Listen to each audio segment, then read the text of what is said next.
Assalamualaikum warahmatullahi wabarakatuh. Perkenalkan, nama saya Anggita Dulistari, jurusan Manajemen Universitas Proklamasi 45 Yogyakarta. Di sini saya akan menjelaskan kembali materi yang sudah diberikan oleh Pak Renta. Yang pertama adalah ekonomi energi. Ekonomi energi merupakan konsep komprehensif yang ditelurkan oleh PBB sebagai salah satu inisiatif dalam upaya mengatasi krisis ekonomi global.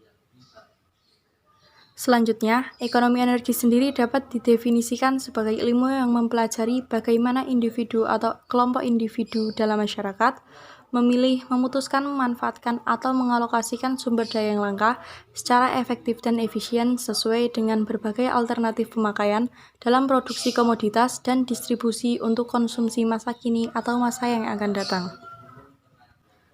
Salah satu faktor yang sangat penting dalam pembangunan ekonomi suatu bangsa adalah sumber energi. Faktor energi memiliki peranan yang sangat besar karena menjadi pendorong utama untuk berkembangnya sektor-sektor lainnya. Indonesia memiliki potensi sumber energi baik fosil maupun non-fosil. Kebijakan energi selama ini adalah eksploitasi pada energi fosil. Keterbatasan yang dimiliki pada energi ini adalah tidak renewable dan menimbulkan dampak kerusakan lingkungan yang cukup besar. Oleh karena itu, kebijakan pemerintah di bidang energi fosil harus berubah ke energi baru terbarukan yang ramah lingkungan. Selanjutnya adalah tata kelola energi nasional. Yang pertama ada Dewan Energi Nasional. Dewan Energi Nasional adalah suatu lembaga bersifat nasional, mandiri, dan tetap yang bertanggung jawab atas kebijakan energi nasional. Dewan Energi Nasional beranggotakan 7 orang menteri yang secara langsung bertanggung jawab atas penyediaan transportasi, penyaluran, dan pemanfaatan energi, serta 8 anggota dari unsur pemangku kepentingan. Dewan Energi Nasional yang dibentuk melalui Peraturan Presiden Nomor 26 Tahun 2008 diberi tugas untuk 1. Merancang dan merumuskan kebijakan energi nasional untuk ditetapkan oleh pemerintah dengan persetujuan DPR. 2. Menetapkan rencana umum energi nasional. 3. Menetapkan langkah-langkah penanggulangan kondisi krisis dan darurat energi. 4. Mengawasi pelaksanaan kebijakan di bidang energi yang bersifat lintas sektoral. Sebagai organisasi baru yang mengemban tugas strategis dalam menentukan kebijakan energi nasional, maka langkah awal yang ditempuh oleh Dewan Energi Nasional adalah merumuskan rencana strategis tahun 2009 sampai 2014 Dewan Energi Nasional, yang di dalamnya menentukan visi dan misi, rencana jangka pendek, jangka menengah, dan jangka panjang Dewan Energi Nasional. Yang kedua adalah kebijakan energi nasional.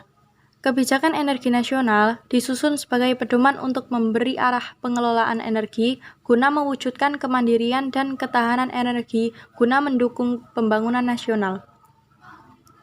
Berdasarkan roadmap itu, kemandirian dan ketahanan energi dapat dicapai dengan melakukan sejumlah langkah, antara lain, sumber daya energi tidak dijadikan sebagai komoditas ekspor semata, tetapi justru dipakai sebagai modal pembangunan nasional.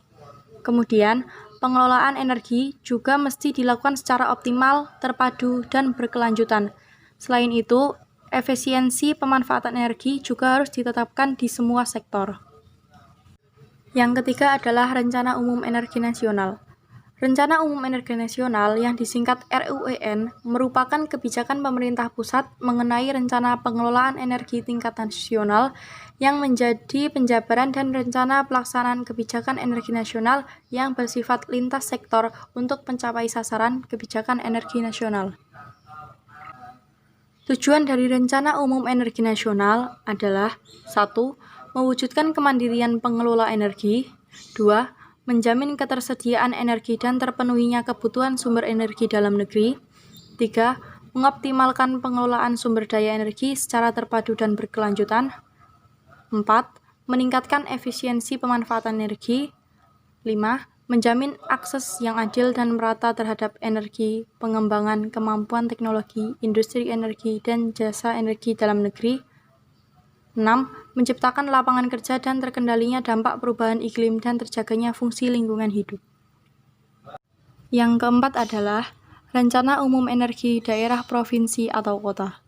Rencana Umum Energi Daerah Provinsi atau Kota dimaksudkan sebagai komitmen dan panduan bagi pemerintah daerah dalam melaksanakan berbagai kegiatan terkait energi di daerah atau kota, sebagai modal pembangunan daerah serta kontribusi daerah dalam pencapaian target-target energi nasional seperti yang termaktub dalam Kebijakan Energi Nasional dan merupakan penjabaran dan rencana pelaksanaan RUEN yang bersifat lintas sektor untuk mencapai sasaran Rencana Umum Energi Nasional.